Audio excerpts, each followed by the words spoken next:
It's late in the afternoon here, day 2 at Transmit. I'm joined by Will and Woody from Bastille just before you go on stage, so thanks for making some time for us, guys. You're in the middle of your festival circuit at the moment. You've been playing festivals, you're here, you've got more festivals to come on the circuit. Cut us in on the reality of life on that circuit, spending your summer touring the festivals. Is it as good as it sounds? I think it's really fun, yeah. I think it's better than you could imagine. Yeah.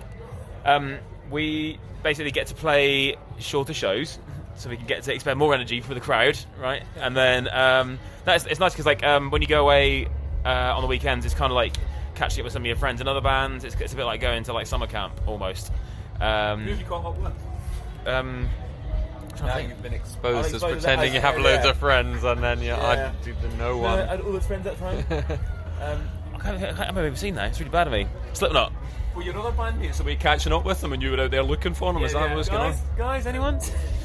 The new album Doom Days is out. It was out last month. I love the concept behind it, that each song was taking place at a different time through the night.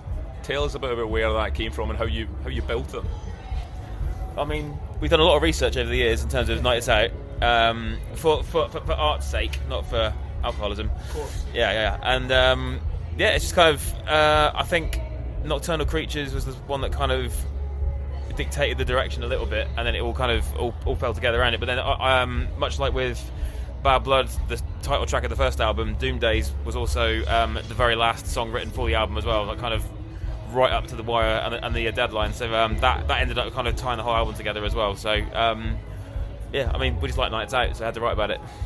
And does each song point to a particular stage in the night? Yeah, I mean, that's the idea. Instead of giving them numbers, we gave them the time, which we thought was very clever. But yeah, so it starts with midnight, which is when this hypothetical night starts. In my world, that's about an hour after I've gone to bed. But for young people, I hear they go out at that time. And then it progresses, so there's a song called 4 a.m, which is that point in the evening when everything's a bit chill and you've had your first bit of fun, your second wind hasn't kicked in. And then it ends with a song called Joy, which is about waking up on the kitchen floor at 8 a.m. the next day. And then in between are all the different things. So yeah, we kind of tried to use it as a vehicle to kind of explore ideas through the narrative of, that shared experience. It's a concept we're familiar with in the afternoon show, because there's an album in Scotland called Whatever Gets You Through the Night, which was a theatre project and did the very same thing, explored those nights, those hours through the night. One last question for you guys before you go in the set.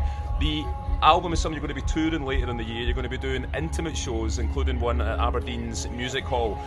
It's described, that particular performance or that tour is described as an apocalyptic party club night in intimate venues. Please cut us in some of what that means.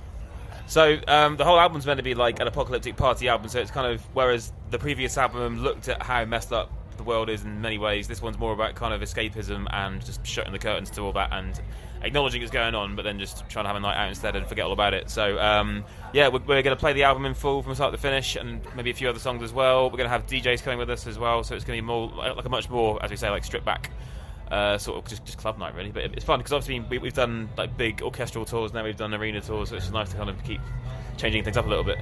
It feels very much like the album is something you could pick up in 20 years time, and you maybe will be a bit of a kind of life and times point. We can look back at where we were now.